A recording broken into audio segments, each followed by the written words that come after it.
Adama Traore. There's been an update about it in the last few minutes, but let's start off talking about Romano. Last night he was saying Tottenham, or this was this morning, I mean, and he said Tottenham are prepared to push on for Adama. They're starting from today. Talks will restart with Wolves to enter into final details and reach an agreement. Club confident to complete the new signing. And then Dan Kilpatrick 10 minutes ago with an update saying Adama Traore is expected to become Antonio Conte's first signing, with Spurs close to agreeing a £20 million deal with Wolves for the Spain international. Yeah, so it looks like this one is going to get over the line. I think that one looks like it's coming together. Everything suggests that the deal is progressing nicely and the deal will be agreed. I don't know what is taking so long. If the deal it does end up being 20 million, then this deal could have been done at the beginning of the month. Mm-hmm. Yeah. We knew the price was 20 million at the beginning of the month. All outlets were saying the price is 20 million. Wolves want 20 million. We're trying to get a loan with an obligation to buy. We've bid 50 million. That's been rejected. So if we end up paying 20 million in the end, right, it's just a waste of time, waste of everyone's time that is taken. We're on the 24th of Jan. We'll probably get announced at the end of the week or something, knowing Levy. So Friday announcement. Yeah, so I don't understand. Look, I'm not saying it's a bad deal. I'm not saying we shouldn't pay 20 million. I think it's a good deal. I think 20 million is a fair price for a player like Adama, who's got 18 months left of his contract, for his quality. They want him gone because he's got 18 months left and they want some money for him. We want a cheap deal. 20 million in this day and age for Adama Traore is a fair price.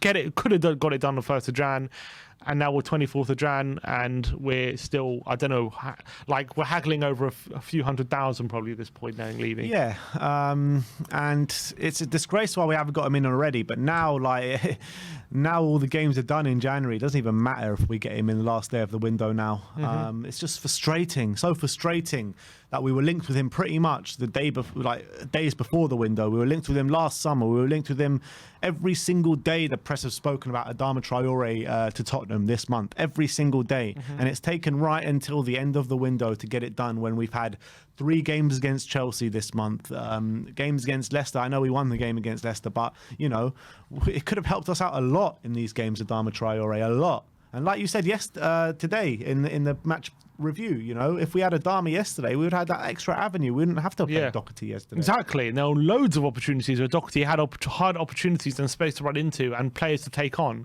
Where if it was Adama there, I'm not saying, we get loads of goals, but then we are definitely creating much more dangerous situations than we did yesterday, where we've created one, which we scored from. And that's a fact of the matter. So I'm looking forward to Adama being part of the squad, as I've said.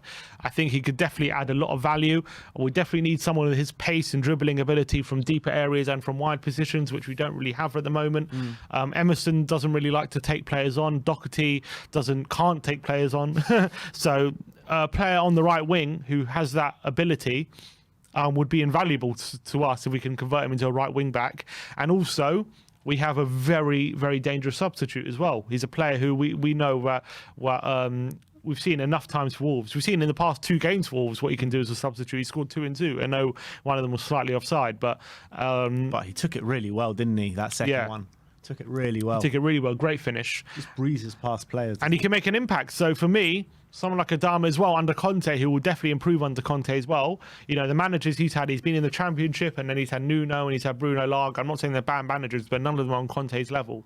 So if Conte can bring out something different in him, or use him in a way to make him as dangerous as possible, then I think we've got a very good, solid signing there. And I'm looking forward to it. And he's just an exciting player. I'm excited to see him in a Spurs shirt, as much as he might. I'm confident that there's going to be games where he's going to frustrate the hell out of me. And I'm going to be like, why is this guy on the pitch? He can't pass a ball to a Tottenham player. I'm sure there'll be games like that. But I'm sure more often than not, he's going to scare the shit out of the opposition defences. If anyone's going to get him playing, anyone's going to get his own product up to scratch, that man is Antonio Conte, isn't it? Yeah.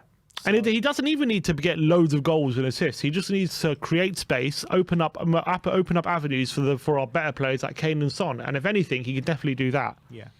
and that's what I'm confident about. And you know, we've got so much more quality going forward than Wolves as well. So I think you're going to see a lot of kind of end product. Maybe not from Adama specifically, but I think you're going to see a lot more goals in the team because of Adama in the team. And the truth is, his best season at Wolves was when he was on the right with Jota and Jimenez up front for Wolves in the centre. 11 assists that season. He got like 11 assists, scored 7 goals or something. His end product was really, really good. And he actually had people to aim at. The season after, Jota was sold. Jimenez had a bad injury, so he wasn't around. It was him and Fabio Silva, wasn't it? It was him and some teenager up front.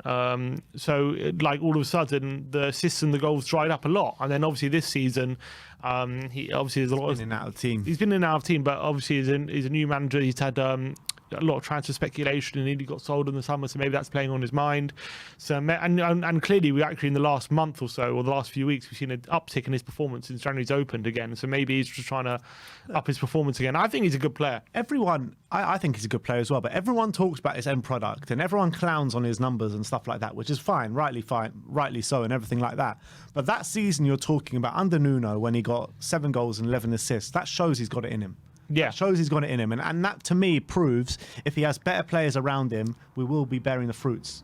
Definitely, and he can provide. He offers something we just don't have in our squad as well. So definitely, that's a transfer I'm looking forward to, and hopefully we get that done by the end of the window. And it's interesting, I know it's Footy Insider, but they're claiming Conte is putting huge pressure on Levy to complete 3 signings plus Adama this week. Plus Adama. That's what they're saying. Footy Insider, yeah. classic Footy. But those 3 signings are going to be Cristiano Ronaldo, Lionel Messi and Paulo Dybala. You can't believe that, though, that Conte would be doing that, can't you? Yeah, it can, but it's so easy for a shit publication to just write come out that and say that. We should write it. We should write it. We should write it, you know.